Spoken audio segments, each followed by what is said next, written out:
पास खड़ी पूजा पुराने दिनों को याद कर रही थी। आंखों में आंसू उसकी यादें ताजा कर रहे थे। मम्मी पापा, रोहित भैया, आप सबकी बहुत याद आती है। आप सबसे मिलने का बहुत मन करता है। आप नहीं जानते, मैं अखिल के साथ बहुत खुश हूँ। अखिल जी मुझे बहुत प्यार करते हैं। मैं जानती हूँ मैंने आप लोगों की मर्जी के खिलाफ जाकर अखिल जी से शादी की थी, पर अब तो मेरी शादी को 2 साल हो गए हैं। पर पिछले 2 सालों में आपने मेरी एक बार भी खबर नहीं ली। जब तक आप मुझे नहीं बुलाएंगे मैं खुद मायके कैसे आ जाऊं? अखिल से शादी के बाद तो मायका भी अपना नहीं रहा। तभी अखिल आ जाता है। मायका अपना कैसे रहेगा पूजा? याद नहीं तुम्हारे पापा ने तुम्हें क्या कहा था कि कभी भी तुम अपने मायके में पैर नहीं रखोगी। वो तुमसे सारे रिश्ते तोड़ चुके हैं। इन 2 सालों में कभी भी किसी ने तुम्हारी सुध नहीं ली। तुम रक्षाबंधन पर राखी और भाई दूज पर तिलक भेजना नहीं भूलती हो। पर रोहित ने कभी सोचा कि एक बार मैं अपनी बहन से चुपचाप ही मिलने आ जाऊं? वो भी तुम्हारे पापा के खिलाफ नहीं जाता। क्या अपनी बहन के लिए उसका यही प्यार है क्या? तुम्हारी मम्मी तो तुम्हें याद कर सकती थी ना, वही एक बार फोन कर लेती। अखिल, तुम नहीं जानते, पापा के गुस्से से घर में सब डरते हैं। उन्होंने सबको मना किया हुआ है मेरे से बात करने के लिए। पापा के खिलाफ कोई नहीं जाएगा, पर मुझे पता है मन ही मन वो लोग मुझे बहुत याद करते होंगे। और मैं जानती हूँ वो भी कोई ना कोई बहाना मुझे बुलाने का ढूंढ ही रहे होंगे। तुम फ्रेश हो जाओ, मैं तुम्हारे लिए चाय लाती हूँ। कोई दिन ऐसा नहीं जाता था जब पूजा अपने मायके वालों को याद ना करे। कुछ दिनों बाद पूजा सब्जी मंडी में सब्जी खरीद रही थी, तभी उसे मायके के पड़ोस में रहने वाली सुनीता आंटी मिल गई। उन्हें देखकर पूजा बहुत खुश होती है। बातों ही बातों में उसे एक ऐसी बात पता चलती है जिसे सुनकर वो खुशी से फूली नहीं समाती। हाँ बिटिया, तुम्हारे रोहित भैया का रिश्ता पक्का हो गया है। अगले महीने की 5 तारीख की शादी का मुहूर्त निकला है। तुम्हारी मम्मी मिली थी तो बता रही थी कि यही दिल्ली की है लड़की। चलो अब तो तैयारी शुरू करो, तुम्हारे भाई की शादी है। अब तुम तो इकलौती बहन हो, सारे फंक्शन में तुम ही रौनक लगाओगी। मुझे लगता है 10-12 दिन ही तो शादी के रह गए हैं, तो तुम्हारे मम्मी पापा फोन कर ही देंगे। रोहित भैया की शादी का सुनकर मैं भी बहुत खुश हूँ। वो तो है ही, मैं तो खूब तैयारी करने वाली हूँ। अलग से सुंदर लहंगा तैयार करवाऊंगी। बहुत सारा काम है। अरे मैं अपना मोबाइल फोन तो घर पर ही छोड़ आई, कहीं पापा फोन न कर रहे हो। अच्छा aunty ji, thank you so much. आपसे मिलकर बहुत अच्छा लगा। रोहित भैया की शादी में मिलेंगे। पूजा जल्दी जल्दी घर पहुंचती है। उसे लग रहा था कि कहीं मम्मी पापा या रोहित की मिस्ड कॉल ना आ गई हो। क्या हुआ पूजा, तुम बाजार गई थी? हाँ, वो मेरी सहेली है ना काजल, उसके पापा का लहंगों का बड़ा शोरूम है। रोहित भैया की बारात में पहनने के लिए लहंगा सेलेक्ट करने गई थी। मैंने पसंद कर लिया है, सोचा एक बार तुम देख लो तभी खरीद लूंगी। पूजा पहले फोन तो आने दो। अभी तक तुम्हारे घर से किसी का भी फोन नहीं आया है। रोहित की सगाई हो गई, शादी की डेट फाइनल हो गई, शादी को 10 दिन रह गए हैं और अभी तक तुम्हें किसी ने फोन तक नहीं किया है। अब तो शादी के कार्ड भी बंटने शुरू हो गए होंगे, पर खुद की सगी बेटी को शादी के लिए अभी तक एक भी फोन किसी का नहीं आया। ऐसे फालतू में परेशान मत हो, कहीं ऐसा ना हो कि तुम्हें मायके से कोई बुलाए ना और तुम तैयारियां करके बैठ जाओ। अरे नहीं नहीं अखिल जी, कैसी बातें कर रहे हो आप? ऐसे मौके पर मम्मी पापा मुझे भूल थोड़ी जाएंगे। आखिर मेरे भाई की शादी है, मेरे बिना शादी थोड़ी होगी। ऐसी बातें करके तुम मेरा दिल छोटा कर रहे हो। मुझे घबराहट हो रही है। मेरे बहुत अरमान है अपने भाई की शादी को लेकर। मैं बहुत तैयारी कर रही हूँ अखिल जी। पर सच तो यही है ना पूजा कि अभी तक फोन नहीं आया है। पूजा भी समझ रही थी कि अब तक तो फोन आ जाना चाहिए था। शादी को दिन ही कितने रह गए थे। पूजा को तो ये तक नहीं पता था कि आखिर रोहित की शादी किस लड़की से होने वाली है। एक रात पूजा और अखिल रेस्टोरेंट में डिनर करके घर लौट रहे थे। रात के अंधेरे में अखिल को पता नहीं चला और उसने अपनी बाइक गलत रास्ते पर ले ली। अरे यार, लगता है मैं गलत रास्ते पर आ गया। अंधेरे में समझ ही नहीं आया। अब एक काम करता हूँ, बाइक वापस मोड़ता हूँ। ध्यान से अखिल जी, बहुत सुनसान गली है। मुझे तो बहुत डर लग रहा है। यहाँ पर ज्यादा घर भी नहीं है। थोड़ा तो ध्यान रखो, कितना अंधेरा भी हो रहा है। बचाओ बचाओ, कोई है? ये तो किसी लड़की की आवाज है, लगता है कोई मुश्किल में है। हाँ, आवाज तो सामने उस टूटे हुए घर में से आ रही है। वो देखो, वो लड़की को 2 बदमाश पकड़ कर ले जा रहे हैं। बचाओ बचाओ। ओए बाइक को पीछे मोड़ ले, यहाँ खड़ा हो गया क्या तमाशा देख रहे हैं? अबे मेरी मदद कीजिए, ये दोनों गुंडे मुझे पकड़ कर ले जा रहे हैं। ये दोनों कॉलेज टाइम से मेरे पीछे पड़े हुए थे।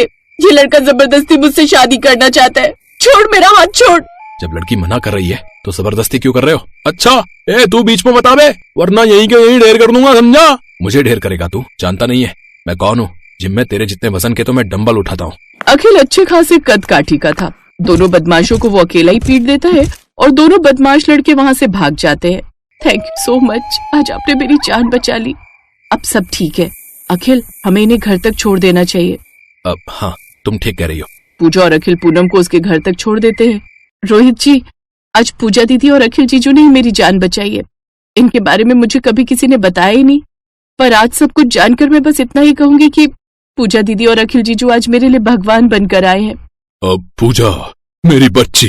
पूजा, मेरी बच्ची, कितने दिनों बाद तुझे देख रही हूँ। पूजा, थैंक यू सो मच। मैं तुम्हें हमेशा याद करता था। पापा को कई बार कहा कि तुम्हें फोन कर लें, तुमसे मिलने।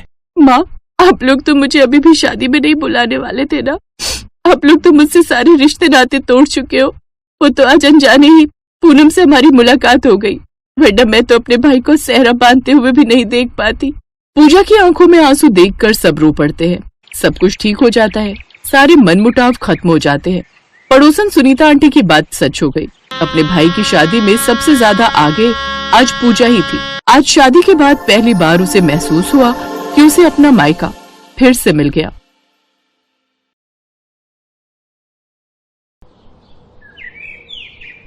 कोमल की मम्मी के बार बार फोन आ रहे थे कि वो किस समय मायके आने के लिए निकल रही है। हाँ मम्मी, बस आधे घंटे में निकलूंगी। वही 1.5-2 घंटे लगेंगे गुरुग्राम पहुंचने में। रास्ते में बहुत जाम मिलता है, तो मेट्रो से आ जा। मम्मी, वो अटैची और बैग भी है ना, इसलिए मैंने कैब कर ली है। आप टेंशन मत लो, मैं आ जाऊंगी। ठीक है कोमल, आ जाना टाइम से, मैं खाना तैयार रखूंगी। कोमल फोन पर कुछ और कहती, उससे पहले ही फोन कट गया। कोमल मायके जाने की तैयारी करने लगती है। रिंकू और दिशा की गर्मियों की छुट्टियां थी, इसी वजह से कोमल कुछ दिनों के लिए मायके रहने जा रही थी। मुझे ऑफिस के काम से न जाना होता तो मैं तुम्हें गाड़ी से छोड़ देता, पर बहुत अर्जेंट मीटिंग है आज ऑफिस की। वैसे मैं बीच में मिलने आ जाऊंगा और बाकी तुम मम्मी के घर रहकर आ जाओ, फिर हम बच्चों के साथ घूमने चलेंगे। कोमल खुश थी कि वो बहुत दिनों बाद मायके रहने जा रही है। बच्चों के स्कूल और कामों की वजह से कोमल बहुत कम मायके रहने जा पाती थी। अब बच्चों की छुट्टियां थी, इसलिए कोमल कुछ दिनों के लिए मायके रहने जाती है। पर जब वो मायके पहुंची तो उसकी भाभी सुनैना घर पर नहीं थी। नानी माँ, मुझे मैंगो शेक पीना है। नानी माँ, मुझे मैंगो खाना है। हाँ हाँ बच्चों, रुको, मैं अभी तुम दोनों के लिए मैंगो भी लाती हूँ और मैंगो शेक भी। मम्मी, भाभी अपनी मम्मी के घर से कब तक आएंगी? बस आने ही वाली होगी, मैंने उसे बता दिया था कि तुम आने वाली हो। अभी कोमल पूरी बात भी नहीं कर पाई थी कि सुनैना अपने 2 बच्चों चारू और दीपू के साथ आ जाती है। अरे माँ जी, फ्रिज के सारे आम काटकर अपनी बेटी को ही खिला दिए या फिर 1-2 छोड़े भी हैं? कैसी हो कोमल? नमस्ते भाभी, मैं ठीक हूँ। वो बच्चे मैंगो की जिद। हाँ हाँ, आम का सीजन है और बच्चे अपने मामा के घर आए तो आम तो खाएंगे ही ना। ये देखो, मम्मी ने पके हुए बढ़िया दशहरी आम खाने को दिए, पूरे 5 किलो हैं। अब देख लो, पिछली गली में मेरा घर है, फिर भी मम्मी पापा मुझे सामान देते ही रहते हैं। मैं भी कुछ न कुछ ले जाती रहती हूँ, कभी खाली हाथ नहीं जाती। सुनैना, कोमल भी आम और लीची लेकर आई है, फ्रिज में रख दिए हैं। अच्छा किया, वैसे भी अब कुछ दिन यहाँ रुकोगे तो बच्चे तो कुछ ना कुछ खाने को मांगते ही रहते हैं। अच्छा, मैं ये आम फ्रिज में लगा कर आती हूँ। सुनैना रसोई में चली जाती है, पर कोमल उस समय गुस्से में थी। मम्मी, यही वजह है कि मैं यहाँ आना पसंद नहीं करती हूँ। मेरा तो मन ही नहीं था कि मैं इस बार छुट्टियों में मायके आऊँ। सुधीर तो बोल भी रहे थे कि कहीं घूमने चलते हैं। मैंने ही उन्हें मना कर दिया कि नहीं, पहले मैं कुछ दिन मम्मी के घर जाकर आऊंगी, इसके बाद घूमने जाएंगे। बहुत बड़ी गलती कर दी जो मैं यहाँ आ गई। अगर भाभी का यही रवैया रहा ना तो मैं फिर कभी नहीं आऊंगी मायके। अरे सुनैना की बातों पर ध्यान मत दिया कर, वो ऐसी ही है। उसे समझ नहीं है कि कब क्या बोलना चाहिए। और ये घर मेरा है, तेरी माँ का है। अभी क्योंकि मैं जिंदा हूँ इसलिए तू अपनी माँ के घर आई है, आराम से रह। आज तेरे पापा जिंदा होते तो तेरे आने पर पल के बिछा देते। कोमल देखती है उसकी माँ की आंखों में आंसू आ जाते हैं, इसलिए कोमल उस समय चुप हो जाती है और बात को बदल देती। मम्मी, भैया को ना फोन मिला दो, उन्हें कहना मेरे लिए बंगाली रसगुल्ले लेते हुए आएंगे, बहुत मन हो रहा है। तभी कोमल का भाई आ जाता है। अरे मुझे पता है तू आने वाली है, इसीलिए मैं रास्ते में हलवाई से बंगाली रसगुल्ले लेता हुआ आया हूँ। ये ले, तेरी पसंद के बंगाली रसगुल्ले, वो भी छोटे वाले। नमस्ते भैया, कैसे हो? थैंक यू, आपको याद था कि मैं आने वाली हूँ। हाँ, मम्मी ने सुबह बता दिया था कि तुम आने वाली हो। और जीजू कैसे हैं, सब बढ़िया? जी भैया, सब ठीक है। देसी घी लाए हो? मैंने बोला था देसी घी खत्म हो गया, लेते हुए आना। अरे मैं भूल ही गया, सॉरी। काम की चीज तो तुम भूल ही जाओगे जो मैंने बोली है। बहन के लिए रसगुल्ले लाना नहीं भूले, और देसी घी भी मैं अपने लिए नहीं बोल रही हूँ। रिंकू और दिशा देसी घी के पराठे खाते हैं।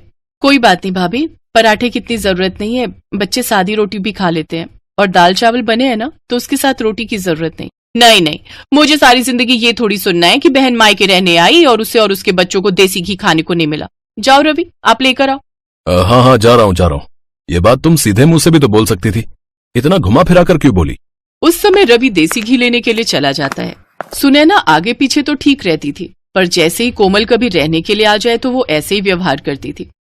इसी वजह से कोमल मायके आना पसंद नहीं करती थी। वो तो सिर्फ अपनी माँ और भाई की वजह से ही मायके आ रही थी। माँ, इतना याद रखो, मैं बस आपके और भैया के मुंह को यहाँ आती हूँ, वरना भाभी से मुझे कोई उम्मीद नहीं। कोमल का मन ही नहीं लग रहा था, क्योंकि उसकी भाभी सुनैना बहुत ही अटपटा व्यवहार करती थी। एक दिन सब लोग घूमने के लिए मॉल गए। पापा, हमें गेम खेलने हैं। हाँ पापा, चलो ना गेम खेलते हैं। अभी नहीं बच्चों, थोड़ी देर में चलते हैं, पहले थोड़ा मॉल में घूम तो लो। ये मॉल कितना बदल गया है, पहले तो छोटा सा था, लगता है बड़ा किया है। हाँ, अभी तो और बड़ा बनेगा। मामा जी कॉर्न्स खाने हैं। और मुझे आइसक्रीम। अभी खिलाता हूँ, चलो सुनैना, आओ आइसक्रीम खा लेते हैं। रवि सबको आइसक्रीम लेकर देता है। रिंकू भी अपनी पसंद के कॉर्न्स और आइसक्रीम ले लेता है। सब लोग आइसक्रीम खाते हैं। चलो बच्चों, अब हम गेम पार्लर चलते हैं, हम सब वहाँ पर गेम खेलेंगे। रवि जैसे ही सबको गेम पार्लर ले जाने लगता है तो वो देखता है कि आज गेम पार्लर बंद है। भैया, गेम पार्लर बंद है। जी, गेम पार्लर बंद है, काम चल रहा है। चलो बच्चों, अब तो गेम पार्लर बंद है, थोड़ा और घूम लेते हैं, फिर घर चलेंगे। रवि सबको घर ले आता है, पर घर आकर सुनैना गुस्से में अपने कमरे में चली जाती है और रवि से बुरी तरह लड़ने लगती है। सुनैना, तुम फिजूल की लड़ाई कर रही हो। मैं लड़ाई कर रही हूँ? ये लड़ाई तुम्हारी बहन और उसके बच्चों की वजह से हुई है। तुम्हें जब चारू और दीपू ने बोला कि पापा गेम पार्लर चलो, तो तुमने उनकी बात पर ध्यान नहीं दिया, और जैसे ही तुम्हारी बहन के बच्चों ने तुमसे आइसक्रीम और कॉर्न्स की फरमाइश की, तुमने फौरन खरीद कर दे दिए। तुम्हारी बहन तो चाहती यही है कि हम दोनों की लड़ाई हो। वो आती है और हमारे घर में कलेश छिड़ जाता है। चुप हो जाओ सुनैना, कोमल सारी बातें सुन रही होगी, उस पर क्या बीतेगी तुमने सोचा भी है? कोमल इस घर की बेटी है, मेरी बहन है। अगर तुम्हारे घर में तुम्हारे साथ ऐसा हो तो तुम पर क्या बीतेगी सुनैना? थोड़ा होश में आओ, तुमने आज बहुत बोल दिया।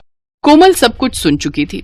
कुछ देर बाद जब सुनैना शांत हो जाती है, रवि भैया, चारू और दीपू के एडमिशन की बात सुधीर जी ने स्कूल में कर ली है। आप चिंता मत करो, अब इन दोनों का एडमिशन भी रिंकू और दिशा के स्कूल में हो जाएगा। छुट्टियों के बाद आपको एक फॉर्म फिल करना है, बाकी सारी बात सुधीर जी ने कर ली है। अब जीजू को मेरी तरफ से थैंक यू बोलना। वैसे मैं भी उन्हें पर्सनली फोन कर दूंगा। इतने समय से एडमिशन की वजह से मैं बहुत परेशान था। सुधीर जी ने बहुत बड़ा काम कर दिया। कोमल वापस जा रही है रवि। सुनैना की बातों से इसका मन बहुत दुखा है। हाँ भैया, अब मन बहुत दुख चुका है और आप प्लीज मुझे रोकना मत। मैं नहीं चाहती कि मैं आपकी और भाभी के झगड़े की वजह बनूं। मेरी कैब आ गई है, मैं चलती हूँ। कोमल जैसे ही बैग उठाने लगती है, सुनैना उसका हाथ रोक देती है। कोमल, सॉरी, मैं जानती हूँ मेरी वजह से तुम्हारा मन दुखा। तुम हमारे लिए इतना सोचती हो और मैंने तुम्हें कितना कुछ गलत बोल दिया। ऐसे अचानक मत जाओ, सुधीर जी गलत सोचेंगे। कुछ दिन और रुक कर जाना। बच्चे बहुत मन से अपने मामा मामी के घर आए हैं, मैं ऐसे नहीं जाने दूंगी। मैं जानती हूँ मैंने गुस्से में बहुत गलत बोल दिया, पर मैं ये भी जानती हूँ कि तुम मुझे माफ कर दोगी। भाभी प्लीज, आप मेरे से सॉरी मत बोलो, आप मुझसे बड़े हो। सारे गिले शिकवे दूर हो जाते हैं और मन की कड़वाहट खत्म हो जाती है। सुनैना और कोमल एक दूसरे के गले लग जाती हैं। सब कुछ ठीक हो जाता है। रिश्ते फिर से सुलझ जाते हैं। सुनैना ने अपनी गलती मानी और उसे एहसास हुआ कि जैसे वो अपने घर की बेटी है, वैसे ही कोमल इस घर की बेटी है, और अगर उसके साथ ऐसा होता तो उसे कितना दुख पहुंचता। इसलिए सुनैना ने अपने व्यवहार को बदला और रिश्तों में आने वाली दूरियां खत्म हो गईं।